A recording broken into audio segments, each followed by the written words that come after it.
Hello, welcome to Speaking Tubes, New Commission's Artist Talk with IOU. My name is Jonathan McGrath and I'm the producer for IOU. This evening we've got four fantastic composers who've each made work for IOU's Speaking Tubes installation together with IOU's artistic director, David Wheeler, who came up with the original idea and devised the installation. In these times of safe distancing, we've postponed visits to the installation. Instead, we're using spatialization technology to produce audio versions of each work to recreate the feeling of being immersed in sound as if standing within the physical Speaking Tubes installation. These versions can be listened to at home through headphones and are available on our website. With us today to tell you about their work and process, we've got award-winning contemporary music composer Yannis Kyriakides, live from the Netherlands. Hello, Yannis. Hello. Hello. And we've got music composer and former winner of the Pre-Ars Electronica Golden Nika in digital musics and sound art, Joe Thomas, live from Gatley. Hello, Joe. Hello. Hiya. We've got electronic music composer and regular IOU contributor, Loui Binns, live from Halifax. Hello, Loui. Hello. Hello, everybody. Hello. Hiya. And we've got musician and artist Katie English, also known as recording artist Isnaj Dewey, live from Halifax. Hello, Katie. Hello. Welcome. And we've got David Wheeler also, who'll be telling us about the background to the making of the installation. Hello, David. Hello, Jonathan. Hello. Also, we are joined by IOU's Emma Bosworth, who'll be collecting questions from you, the audience, throughout. Emma, can you tell us how the viewers can get in touch? Yes, certainly. Hi, Jonathan. Hi, everyone. So I've already received some questions, so that's great. Thank you for those. Obviously, as you're listening throughout the show, you may have, or hopefully will have further questions about what's being discussed. So please do share those with us. You can either do that by emailing hello@ioutheatre.org, which should be appearing at the bottom of the screen. Or if you're following us on Facebook, there's a thread on our Facebook event page where you can add your questions to. We'll be closely monitoring them throughout the show, and then we'll do a roundup of them at the end. Thanks a million, Emma. Right, firstly, I'd like to invite David Wheeler to tell us about the ideas behind Speaking Tubes, its origins and how the project developed in collaboration with composer Yannis. David, hello, welcome. Hello, Jonathan. Hello. Yeah, hello, everybody. Thanks for joining us. But before I talk about Speaking Tubes, for anyone watching who may not have come across IOU before, I'd better say a few words about what we do. Well, we make different types of work that includes performance and theatre work, film, interactive projects, and we also make video, sound, and sculptural installations. I think the main thing about the work is that that we find unusual and unexpected ways to make and present it. We often make it for specific places and for outdoor locations. And more recently, we've been experimenting with presenting work online and using 360 video. Speaking Tubes is a sculptural sound installation for the real world, but as Jonathan has just explained, we're exploring ways to make it available online. I have some images for you. Okay. Yeah, so there is a Speaking Tubes installation. It was first made about 10 years ago, and it's been presented a number of times in different places. So some of you may have already seen it in real life, but for those who haven't, I'll quickly describe the picture on the screen and how it all works. Okay. As you can see, there are 5 large identical structures made from bright steel industrial air ducting tube, and they are set in a ring about 10 meters across. Each structure looks like a big capital T, about 2 meters high, with 2 horizontal tubes branching out from the top. At the end of each of these horizontal tubes is a giant steel cone. And these are about 1.5 meters across at the wide end of the cone. Each cone is fixed at a slight angle to face the cone from the next structure in the circle. And this, as you may be able to see, creates a listening zone between the cones. It also allows people to walk to the center of the circle. The sound system, Play the Music, consists of 5 separate mono PA systems, and these are housed in the base of each of the central columns. The music tracks are split into 5 separate parts, one for each structure, which are then played in sync using a multi-track playback system. The technical side of the system was developed by our IOU's technical manager, Dan Powers, and we worked closely with Yannis on the project as the system was developed. This setup allowed Yannis to experiment with moving sound around the space, placing it one or more of the structures, or jumping the sound across the space. This is a system that all the composers have used to create their new pieces for the installation. The installation was commissioned by the wonderful Junction Ghoul a few miles from me down the road. And actually, the project began a long way away in Antarctica, where the starting point for the installation began to form. There we are. I was there for 3 months as part of a scheme organised by British Antarctic Survey and Arts Council England. One of the most memorable things about being there was the sense of natural forces affecting the things around us. In that climate, of course, water changes state dramatically and quickly, solid to liquid to vapour in the clouds above us and back again. However, it was a surprise to me that moisture in the atmosphere at the South Pole is actually very low, and much of Antarctica is classed as a desert along with the Sahara. Just thinking about the atmosphere, it was a special experience listening to air that had been in the atmosphere thousands of years ago, fizzing out of melting glacier ice. British Antarctic Survey are drilling and collecting ice core samples to study, and I was allowed to put a disc of ice near my ear from a core sample to listen to, which is extraordinary. When I got back home and to IOU, we made an exhibition of the photographs and the video I took while I was there, and then developed a series of projects based on natural phenomena. With the Antarctic experience in mind, the idea for a sound installation was triggered by seeing a vortex cannon on a BBC science programme made by engineering TV presenter Jem Stansfield. This is a picture of it being fired horizontally. Jem was interested to see how powerful the vortex ring would be fired at an object at ground level, and he actually managed to knock down a loose brick wall. But his cannon was based on cannons made in Europe in the late 1800s that fired supersonic rings of air vertically into the atmosphere. The idea is that they disrupt the clouds and prevent them from creating hailstones that might damage soft fruit crops. I was amazed that you could fire a ring of air that would travel to the edge of our breathable atmosphere and affect the weather. But the key thing for me in developing the sound installation is the sound they make after the initial explosion, which is very extraordinary. I'll play it for you now.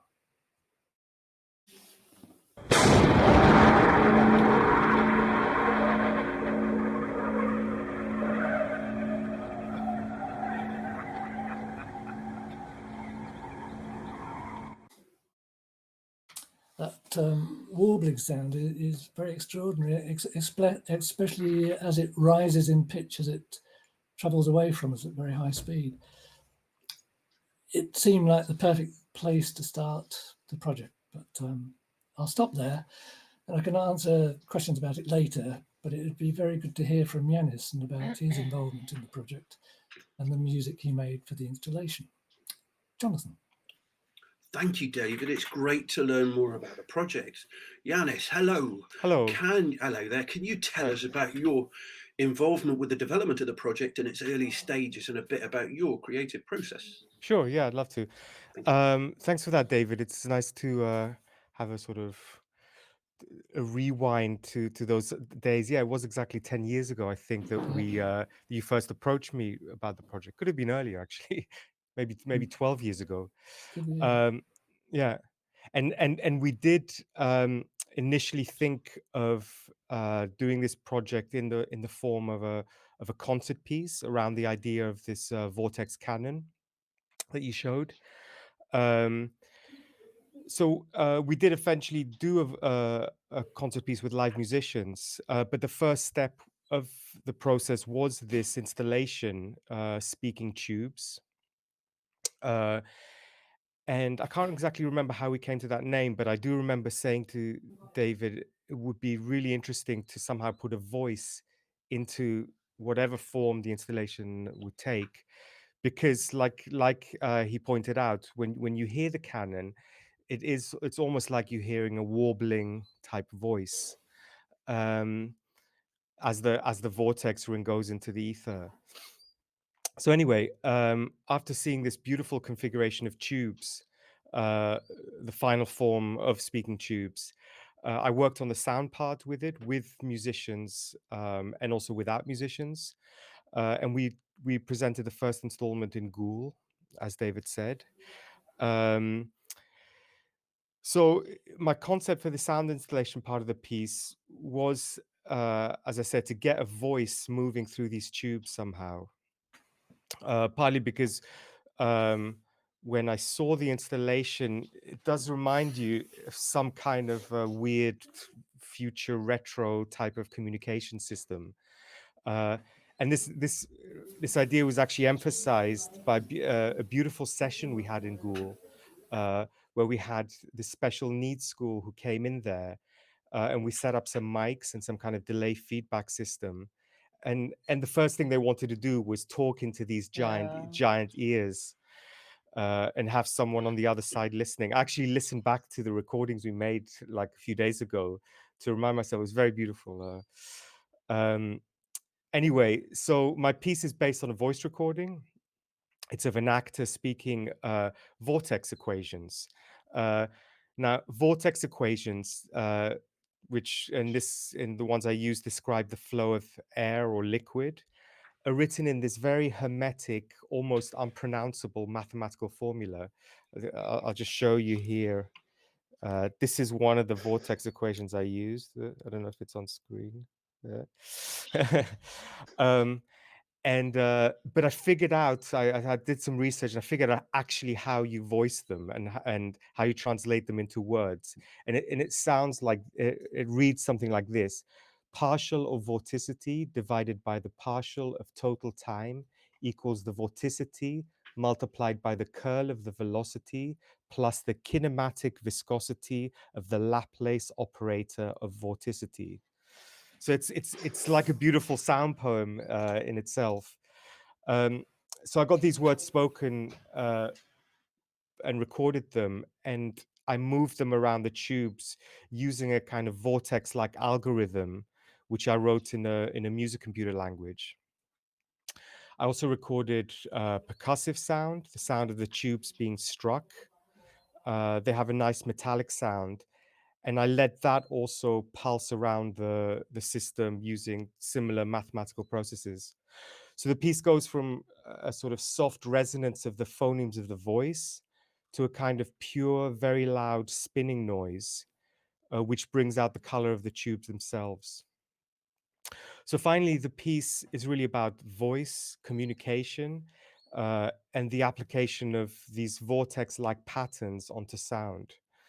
And the real pleasure, of course, working with the system was, in fact, how, as an audience, you would relate to these tubes, how you find your own listening perspective, and how the beautiful metallic object itself does actually resonate with its own distinct voice. So that's my short intro to the piece. The piece is, by the way, it's called "Shooting at Clouds" because of based on that last picture that David showed of the sort of cannons pointing to the sky, trying to disperse the clouds. Anyway, if you have questions, you can ask me later. Thank you. Wow, thank you, Yannis. That's really fascinating to hear. There's so much background to this project that I keep learning about every day. So let's bring the other composers into the conversation now. The aim of the new commission was to give other composers and sound artists an opportunity to respond to the sound potential of the installation and give them complete freedom to create their own starting point for the piece. So, Joe, hello. Hello there, lovely to see you. Could you tell us about your composition first and how you approached this project? So, well, I was commissioned in January, and then all of a sudden we had COVID. which was a bit of a kind of it sort of changed things, because I hadn't actually been to the tubes, but I had conversations with David and Joanne Wine, and the sort of I understood the spatialization of the tubes and how they worked. And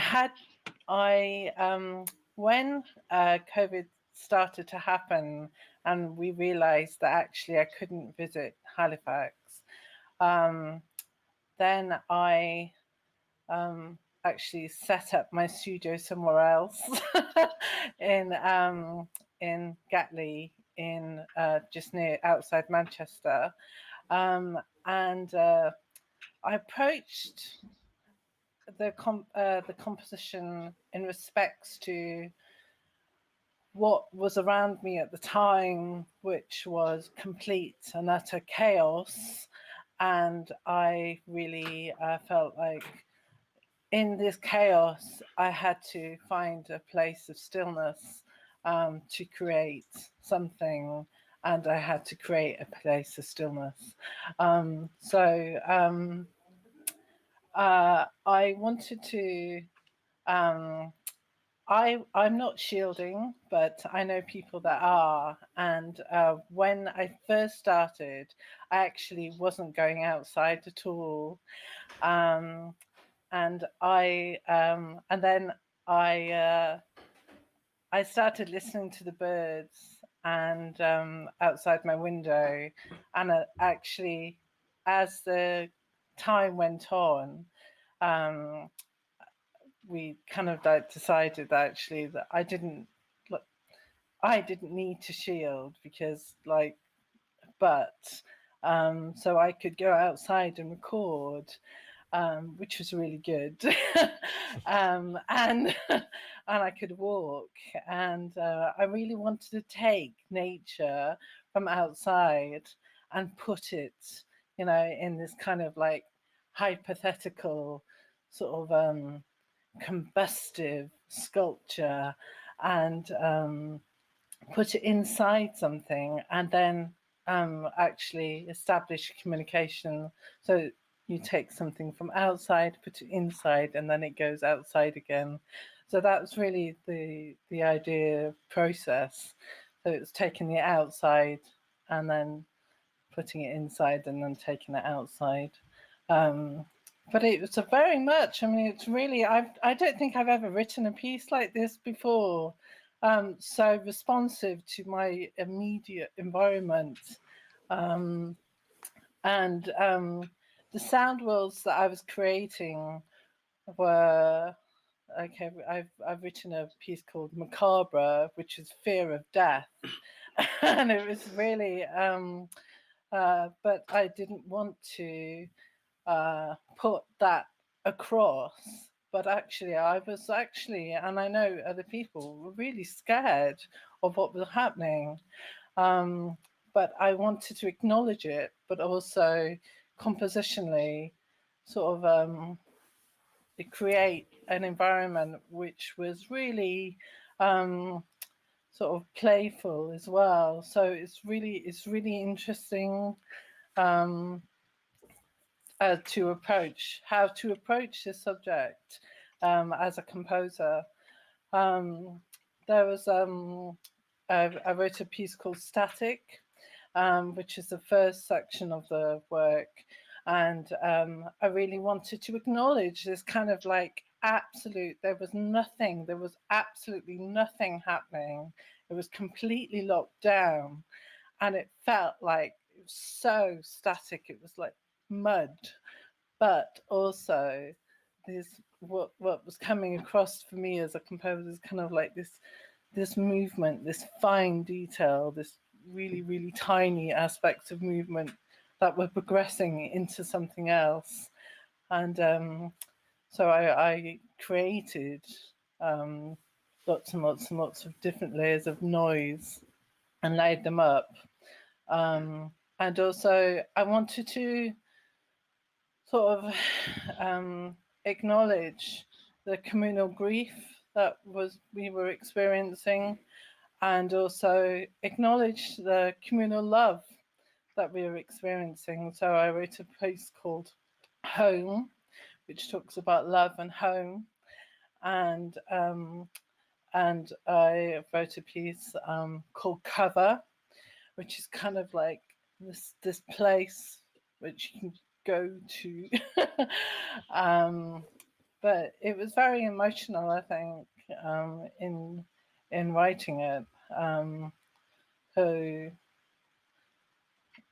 nature had a lot to do with it. As I was really, because I really wanted to go outside and record outside, and that was kind of my main absolute ambition, and that was my starting point, really, and it was a place where I ended as well. So yeah. Fantastic. Thank you, Joe. That's really lovely to hear, or interesting to hear, how making work during this kind of like lockdown and allowing that kind of like national weather into the space and how that's influenced your work. That's really interesting. Thank you. Loui. Hello, Loui. Hello. Hi, your background is in ambient electronic music. Could you tell us about your approach to making this composition? So with this, I had two themes that I kind of drew from. The first of which was that I wanted to draw from the actual sculpture itself. I've spent quite a lot of time with IOU setting up speaking tubes in different spaces. So I've got a lot of experience of moving it around, fitting it together, coming up with best methods with Dan, technical manager, to kind of make it work in interesting, smaller than maybe intended places sometimes. So I really wanted to try and draw on that by recording sounds of the sculpture and making the composition out of that. Sadly, due to the lockdown, I wasn't actually able to get the time to record the sounds that I wanted from the installation as it was set up in the space. So I instead used some sounds that I'd collected from IOU's workshop last year whilst I was working on some other work with IOU. So I got sounds of like old installations being hit with stuff, various different bits of objects like scaffolding bars, pallets. There's like a rail that runs up a ramp.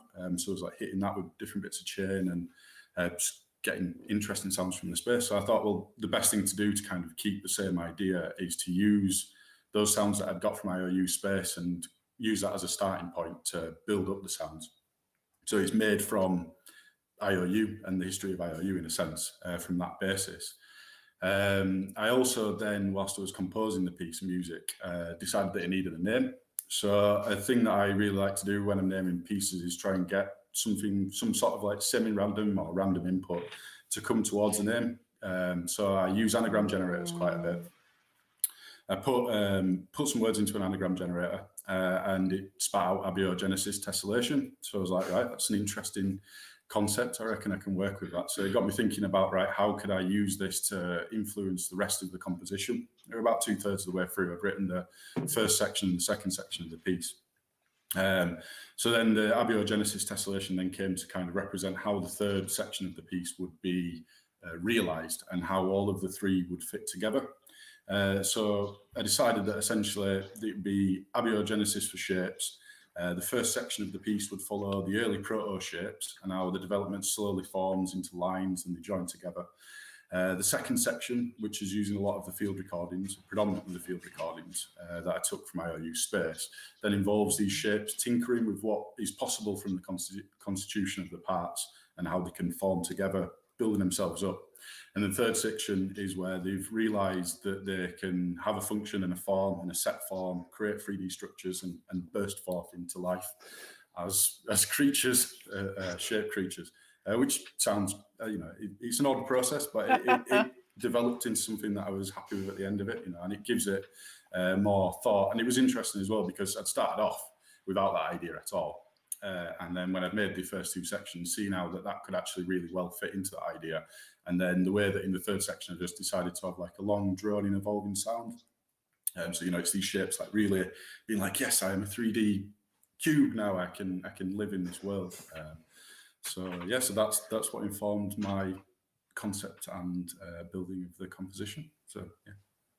Wow, cool, blimey. I'm embarrassed to admit I did have to Google what ambiogenesis tessellation meant. That's really, but it's really lovely to kind of like have taken the time to figure that out, but then kind of like be able to now see a line of kind of like a thought line between that and the piece.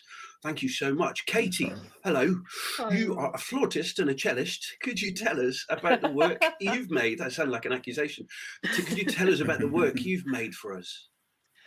Yeah, so it's quite interesting hearing particularly Joe and Louis's approach, because I sort of finished working on this, actually mixing the final mix with the tubes. So on a very cold January afternoon.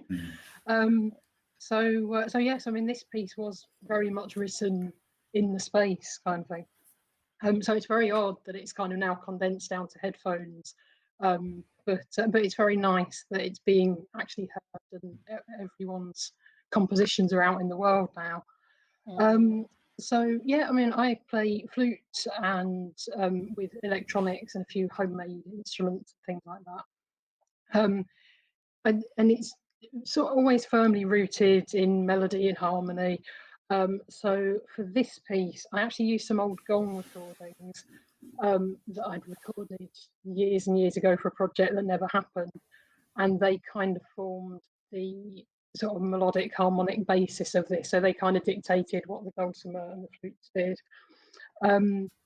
There are some drifty sections which, thanks to it was a very passing comment from David one day about using phasing between the speakers, and the bass flute does a really, really nice job of phasing. So that's when essentially there are two notes that are nearly the same but not quite, and it kind of causes a slight pulsating effect, kind of slightly as though things are being ripped apart a little bit.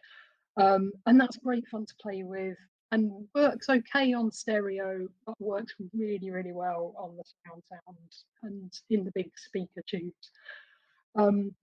So that forms quite a large part of the drifty melodic sections. And then there were rhythmic sections as well. There being 5 speaker cones, that gave me a perfect excuse to work in 5/4, which is my favourite tone signature, because it's got a nice little lilt to it. So 5/4 sort of swirls around your head at one point. And there's another section that uses, I reached at the beginning for my favourite book, Music and Mathematics, which has a really nice section on change ringing. So the different patterns that you use for church bells and those sequences. And there's the plane of doubles sequence, which uses 5 bells. So you have a note assigned to 1, 2, 3, 4, and 5, and basically you get 40 iterations of 1, 2, 3, 4, 5, 2, 1, 4, 3, 5, and so on like that. You get 40 iterations of that before getting back to the original 1, 2, 3, 4, 5. Hence 40s and 5s is the title. So that's kind of it, really. It's yeah. Oh, thank you so much, There you Katie. go. And Lots of numbers. yeah, that's lovely to kind of like hear how maths links to the work, and also it's lovely to hear you describing the kind of like the physical journey around the space that the sound makes, and how that the kind of the physicality of the space and the installation influenced your process. Yeah, Right. it was quite surprising, really. Wonderful, Yeah. thank you. And yeah, it's great to hear how everyone's different approaches and starting points are. Emma, hello again. Could you join us now with some questions gathered from the audience this evening?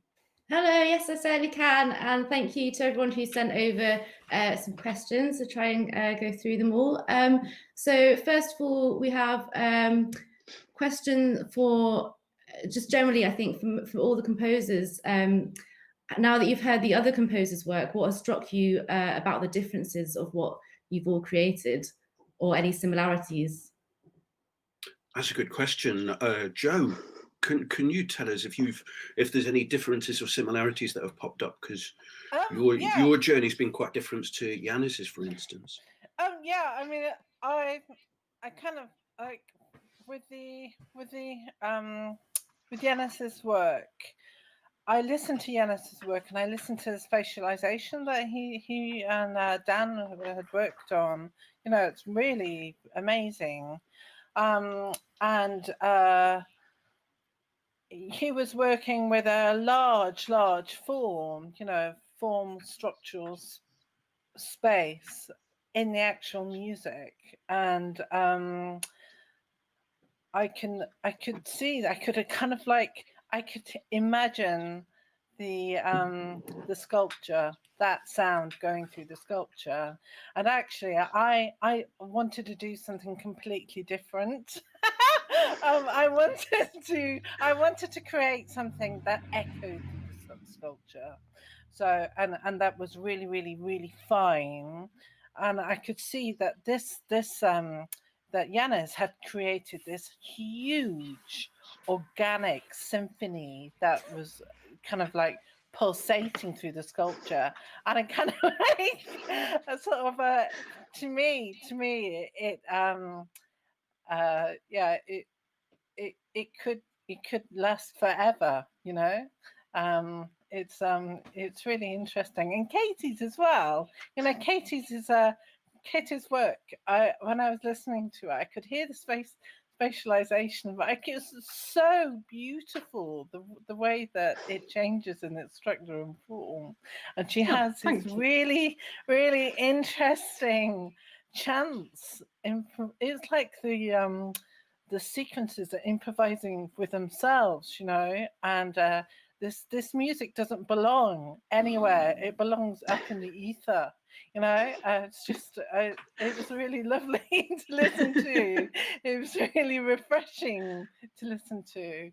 So Fantastic. yeah. So and I loved Louis because it was so fresh. And he was working with this huge form, you know, and it was dance music. You know, it's just wow, yeah. Cool, thank you. Lovely. Emma, have we got any other questions? Yes, yes, several. Thank you. So people are asking, did the speaking tubes physical appearance influence your work, and how? That's a really good question. I'm going to put that one to Loui. Loui, you've explained to us about how how IOU and the objects in the studio have influenced your work. Yeah, how has that worked out for yourself so far? Well, the objects and the influence of it is, well, it built up a large section of my work.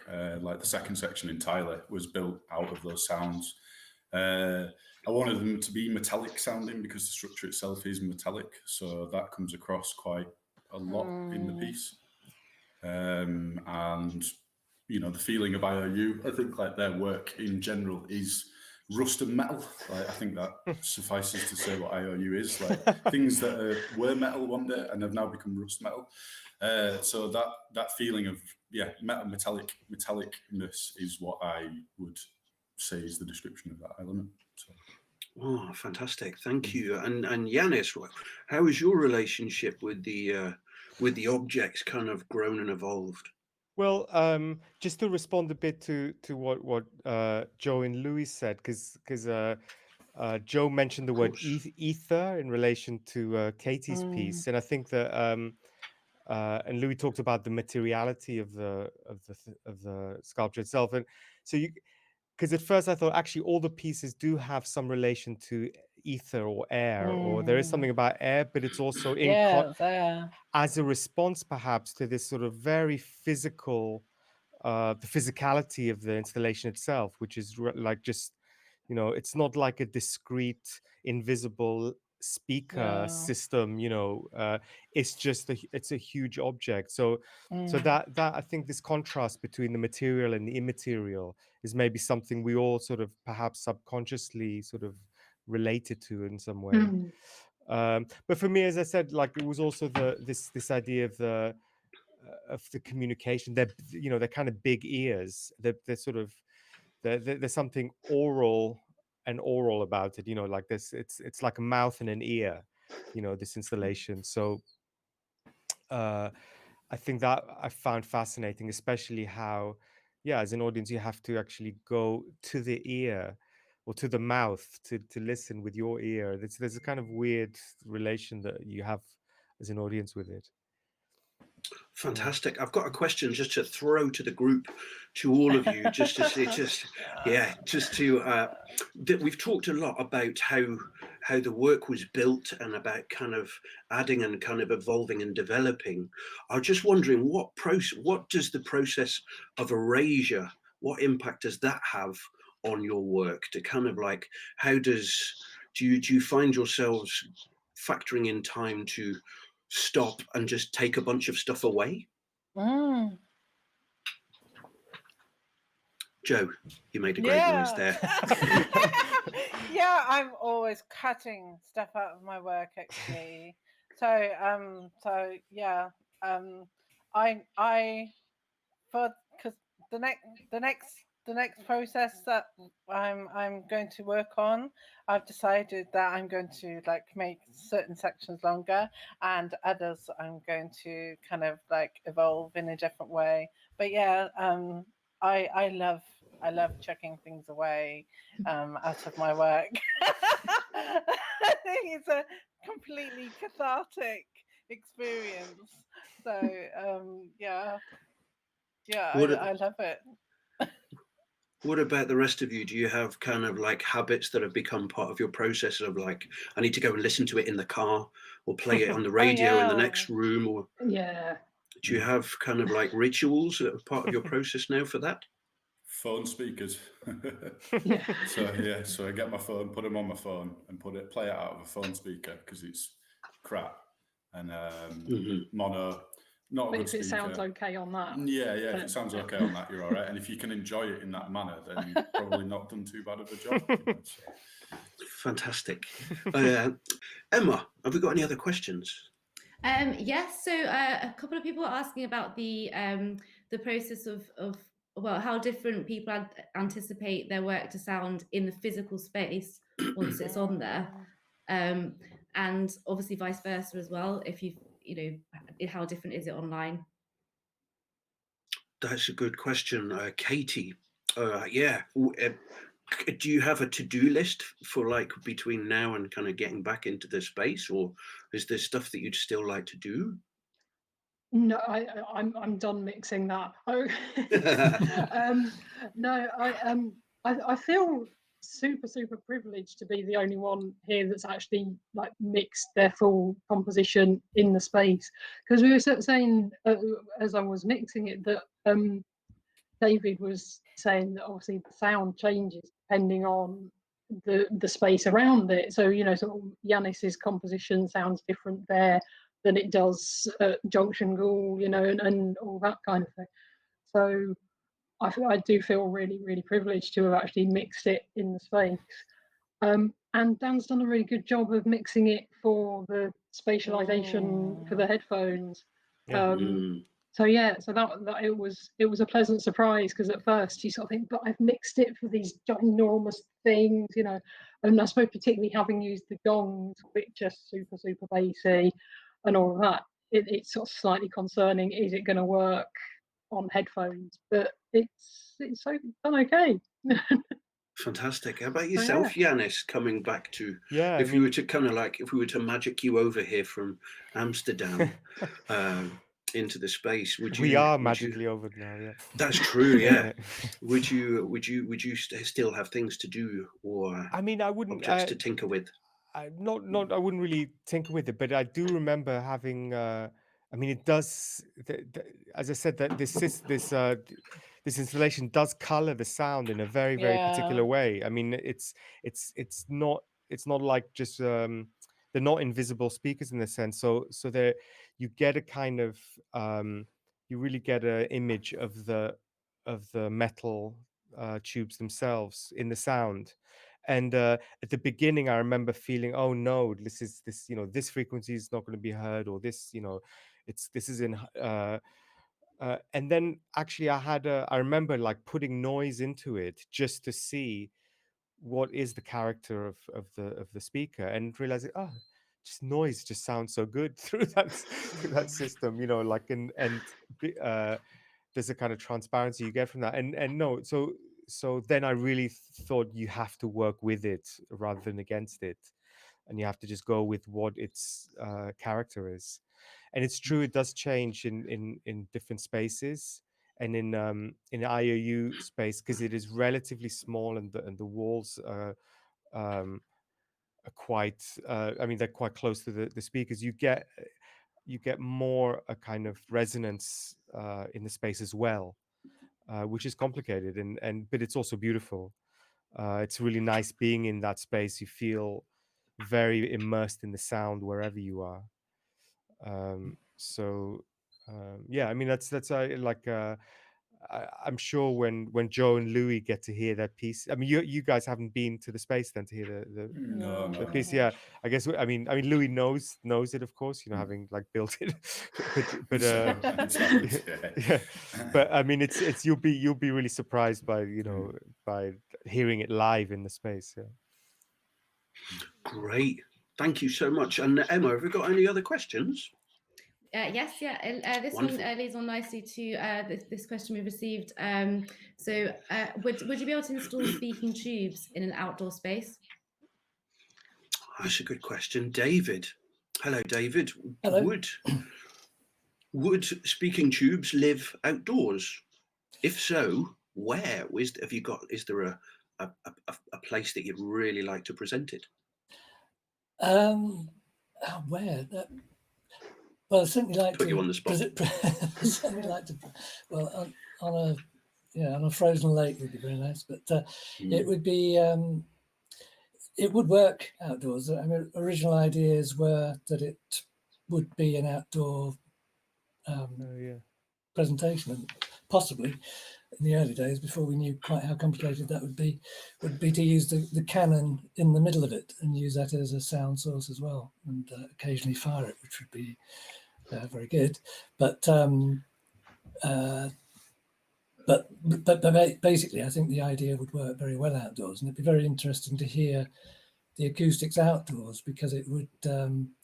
I think everyone would have to retune their music to work outdoors, because there'd be no bounce back. And if it was in a field which was completely nothing around it, that would be very interesting. Or if it was in amongst trees, that would create another type of acoustic to work with. So I think it'd be very interesting to try it outdoors. We just have to make the system waterproof, which actually isn't too difficult. Bring in the rust.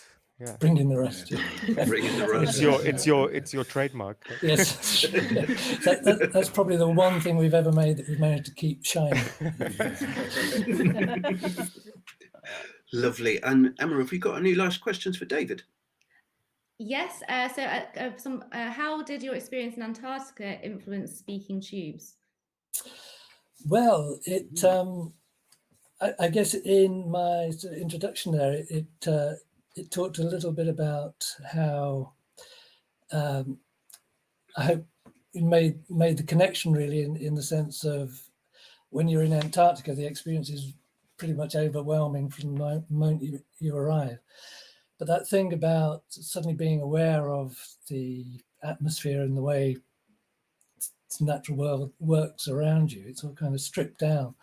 And that thing of the water and the atmosphere and the sense of the atmosphere above you being really, really very thin, and that sort of all comes very stark and powerful in that sort of stripped down context. And I guess coming across the vortex cannon, which I didn't know about until sometime after coming back from Antarctica, it suddenly sort of linked everything together, that it was both it creates this natural phenomenon in itself, this sort of spinning vortex of air, which appears naturally in a lot of ways, you know, around volcanoes and all sorts of things, and water produces a lot of vortices. That the idea of shooting this ring up into the atmosphere, and it does reach probably towards the edge of our breathable atmosphere, and that sort of just shows, in the sense that how amazingly thin that band of air that we can survive in, sort of land mass which is above the air that we can actually breathe. So it all sort of tied all those sort of things together, that vortex cannon, and then the amazing thing that it produces this extraordinary sound, which counter-physically seems to be going up in pitch as it moves away from you, which is supposed to be impossible. So that was very good. And actually, we worked with Huddersfield University Science Computing to try and analyze how that sound is created. So there's a whole paper which has gone out just on the sound, which the University of Huddersfield have created, that has gone alongside that. So that was very satisfying to have those two things happening together. But have I answered the question? Oh, heck yeah. Yeah, very much so. Thank you. A question for the composers quickly before we finish off for the evening. Do you have any other projects aside from the promoting the Speaking Tubes work? Do you have any other projects that you'd like to quickly pitch, or not pitch, kind of like promote? Promote is the word that I should have said. Loui. At the You got moment, not anything on the really. hob? No, I'm making music, but not in specific, nothing in specific stuff. Just noodling and experimenting with sounds, I suppose. Have you not got an EP being re-released on Rural Colours? There is in fact an EP being re-released on Hibernate on tomorrow in fact. So yes. On what's the label? Hibernate. Hibernate. They released an EP for me in autumn last year on Rural Colours, and their main label Hibernate is releasing it as part of their lockdown series that they're doing. So yeah. Fantastic. That was, watch this space, folks. Yeah, get in there. Katie, how about yourself? I'm trying to think. The past couple of weeks I've been doing some music for one of my workplaces. For the day job is at Northern Broadside Theatre Company, and we've been doing this sort of video series as part of lockdown. So I've been doing some music for one of those. They're just sort of short videos. So I've been doing some music for that. That's, and then other things bubbling along in the background. But yes, no new releases to promote. Fantastic, thank you. Joe, how about yourself? Well, I've just started a new project with TCAD in Newport, which is another work based in the space. So I'm working with 5 other composers, and I've literally just started it. So it's really exciting, and I'm really excited about it actually. Fantastic. Working in that way. Lovely. And when does that have an end date?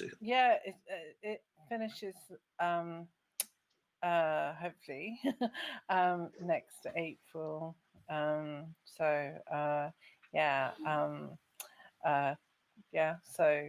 it's running over this year, and we had just literally kind of, it started just before this commission, and now we've had our official start point, and it's all full ahead. Yeah. Magic. Excellent. Yannis, have you got anything on the hob? Yeah, I've just been mixing a new piece where we're going to release. It's actually a piece that I did last year using face detection technology. Where sort of face detection cameras on the musicians affect the sort of sound manipulation on their instruments, and it's like an audiovisual piece we're releasing as in old technology, as a record and a book, book of images, and so that's we're just sending that off this week to be produced. It'll be out in September though.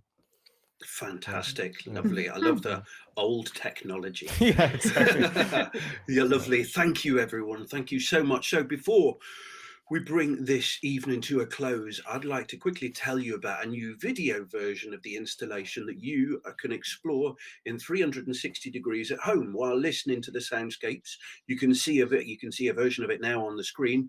Using your phone, computer or laptop, or even a VR headset, if you've got one, you can have a look around the installation while listening to each artist's composition as if you're physically within the sculptural installation. The 360 video is up on our homepage now, along with details about each artist we've met this evening. I believe the first artist is Yannis. His work is up with a video and we'll be releasing it fortnightly moving forward. Head on over to the ioutheatre.org for more about that. Each artist's work is there along with links to them and their website so you can learn more. Finally, on behalf of IOU, I'd like to thank you, David. Thank you, David. Yannis, Thank Joe, you. Louis and Katie for joining us this evening. Thank you so much.